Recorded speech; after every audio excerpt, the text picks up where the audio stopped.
Hello, my love. So today is like, I think we're into like 2 or 3 days of. We woke up to a lot of snow this morning. Yeah, snow day. Snow in Austin. Yeah. Anyway, it's beautiful, and wanted to ask you a couple of things. One, a bit of a brain lock, was about your B3. When you tweak a B3, somebody wanted to know this. Can you tell when you go back to that B3 if that was yours, or back to any B3 if it happens to be set to your setting? Can you tell immediately if it's yours? Yeah. Yeah. Because when I said it, it sounds right, and not a lot. It sounds right to my ear, and so it has to be a certain place. And it's not full tilt output. That's not it. It's a fine balance between. It's a lot of how you have the drawbars and how you're expressing it with the volume pedal.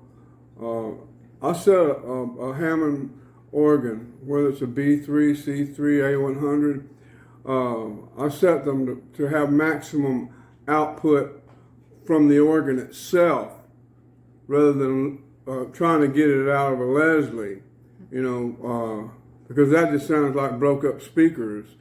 I always run my Leslie on about maybe 3/4 at best, sometimes just between 1/2 and 3/4 volume, because what's coming out, the way I set it in the back, I go in and I open up the volume control, and then I back it down in there and tweak the tone and the percussion just slightly, and so it's a certain sound. And most of them I scratch my initial on it, Yeah. So I would be able to, if you see one that's got a BW on it, I've been in it. And Have you ever come across one that you had been on previously that surprised you and went, "Oh, I've been on this B3"?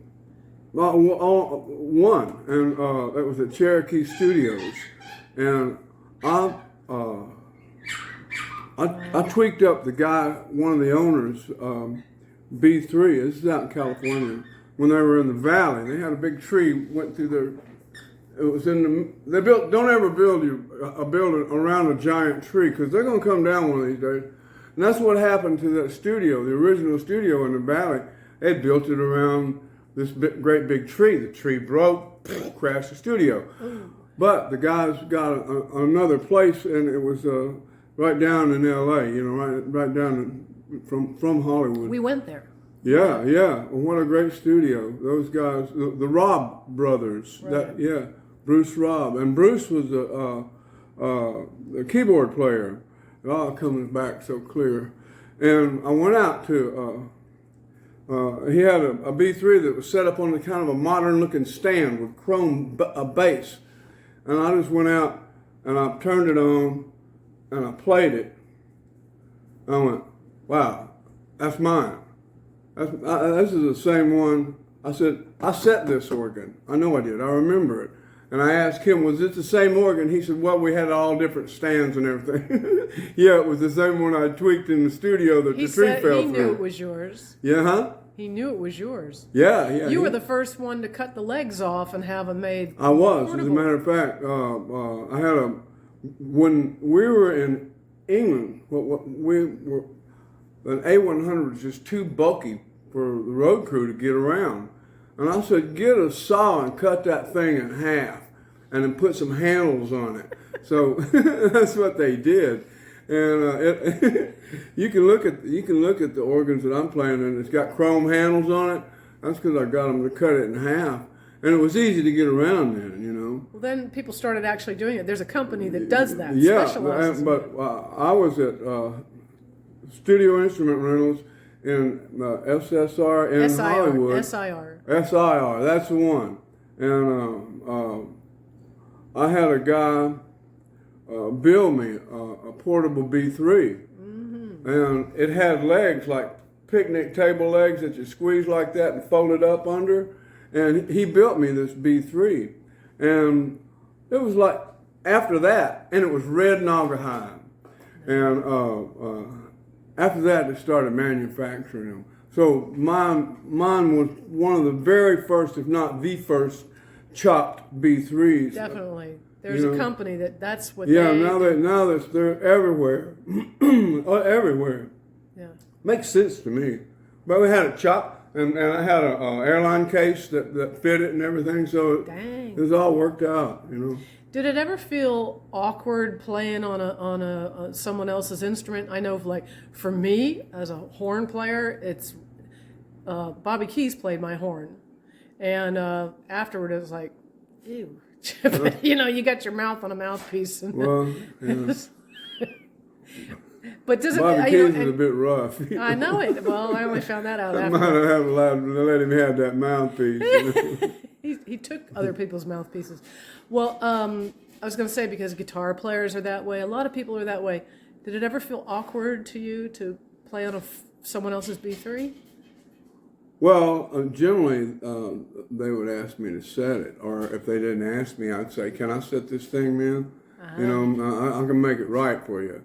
And I said, "Yeah, sure, go ahead." So nobody's ever said, "No, leave it alone." Even the A100 out at Willie's studio, I cranked that baby up. I never toned it back down. I'm sure they're trying to figure out why it rocks so, you know. Well, you know, this is awkward, but it seems like it's probably a good time to mention it. When you played Mac's B3, when we did the road to Austin, it went down. that was awkward because he didn't really want you playing it. No, and I tried to get him to, I said, I'll bring my B3. So I got my original 1966 B3. I thought Mac on one end of the stage and me on the other would be great. But he wanted just to have his on the thing, and so that was it. But what happened was his purple B3. Yeah, his purple B3. It's all this fancy electronic stuff, and it was on a stage with rollers. And when it comes time for set change, the stage crew just pushed the thing, and it unplugged the organ. Well, you just can't just plug in an organ, you know, especially like Max was. And so they plugged it in, and it wasn't right from the get-go. And it burned out the whirlybird. You know, he was quite upset about it. I had nothing to do with it, you know. I couldn't control that situation. I know that it was difficult playing his organ because it was all of that synthetic sound, you know, electronics stuff that he didn't have to do. You know, Greg Allman even asked me to, can you make my B3 sound like yours, man? Really? And I said, sure. And I opened the back of his B3 and it had all this electronic stuff in it. And I said, no. I closed it back up. I said, no, man, I can't help you on that one. You know, but they have all these preamps and all this different stuff they can get. When it's all there right before you. You got to set 3 different things in the very back of the organ. Then you get maximum output power from the organ, and you don't have to wear your Leslie out. Right. Yeah. Oh, awesome. Okay, well, thank you for clearing that up. Appreciate it. Yeah, well, I mean, some good Hammond B3 advice is good for a B3 player. You know, somebody that's looking to do it, you know. I'm not going to tell it all. I know one thing, that when we went into Pedernales, when we recorded there and Willie played on the record, you did that A100 that they had and completely changed it. And they were like, what the hell have you done? Yeah, man. It sounded like from all scared. Yeah, it was awesome. That was great. Little dog under the table.